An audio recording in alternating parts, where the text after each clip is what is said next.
Dricus du Plessis, Stephen Wonderboy Thompson agree.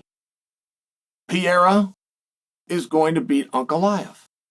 Now, if there's two guys that have earned the right to an opinion, it's Dricus du Plessis and Wonderboy Thompson. Not to mention, if there's two guys that understand stand-up fighting and understand the importance of being competitive in the octagon, what you have to add in the ground game, it's Dricus du Plessis and Wonderboy Thompson.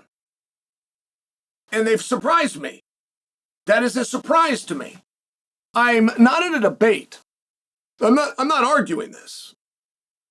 I don't hope Pierre wins. I don't hope Ankalaev wins. So I'm not arguing.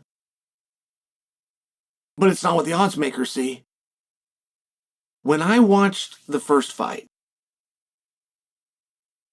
neither guy seemed overly confident that they were going to win. The great fights that you have are when both guys truly believe they are going to win. And I know that sounds a little bit mundane to you, but it's very rare.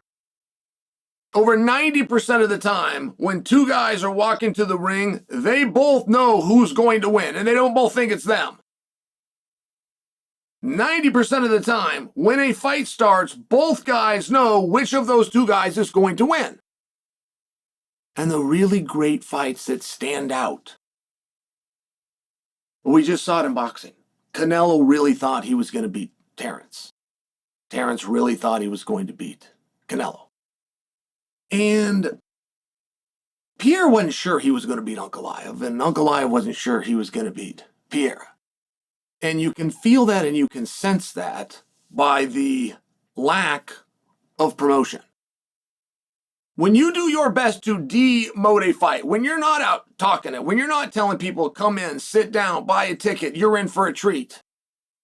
I'm going to do X, Y, and Z to him.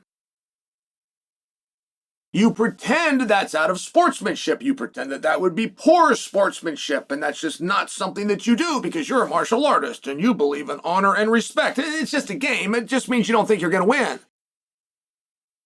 If you thought you were going to win, you would want as many people as possible to watch. And it was close, and it was a close battle. And for the most part, those guys were both right. Neither one could really whip the other one. But after seeing 25 minutes of them fight, I do know that my own personal reaction was, if we do another 5 rounds, or another 5 rounds after that, or another 50 rounds, or another 500 rounds, we're not going to get a different outcome.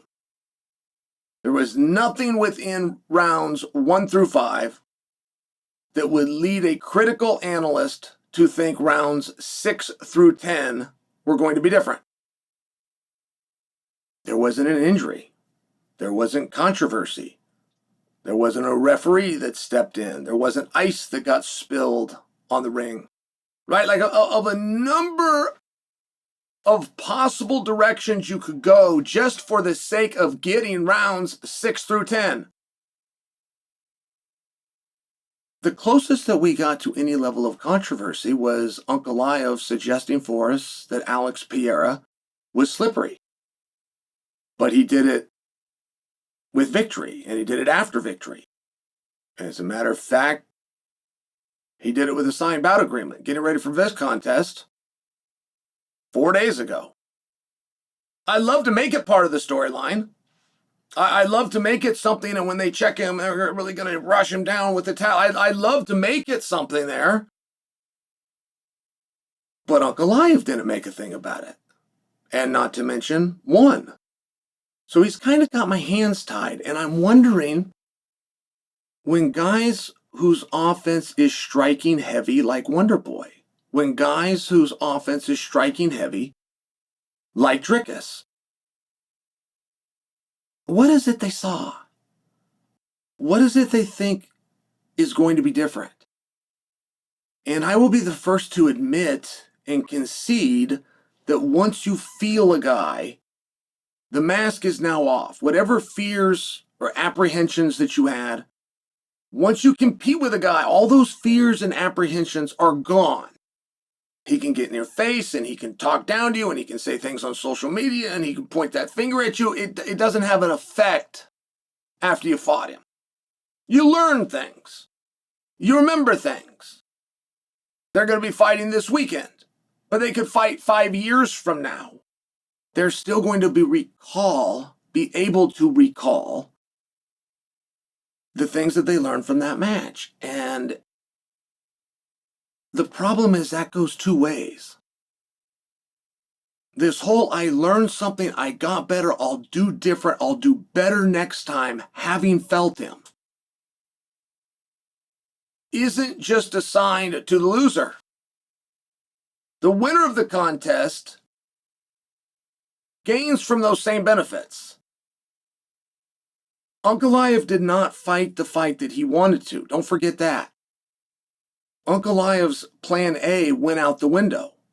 Was it because Pierre was too slippery? Was it just because Pierre's defense was too good?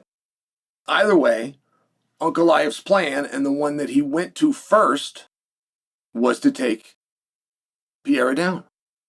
It's one of the things that really stood out as a Pierre fan. We all had to look around and go, wow, this guy's got good wrestling defense. We didn't know that. We didn't know that his wrestling defense is elite. We didn't know that his ability to scramble was so strong. But the reason that we were able to learn and see how good that defense was and that those scrambling abilities were in place is because Ankalaev forced the pressure. He forced through the takedowns. He wanted to get to a double. He wanted to tackle him. He wanted to get him on the mat. What happens then? We don't know. It's still a mystery. It's still very captivating. I'm still equally as curious. But whatever benefits that Pierre would have gained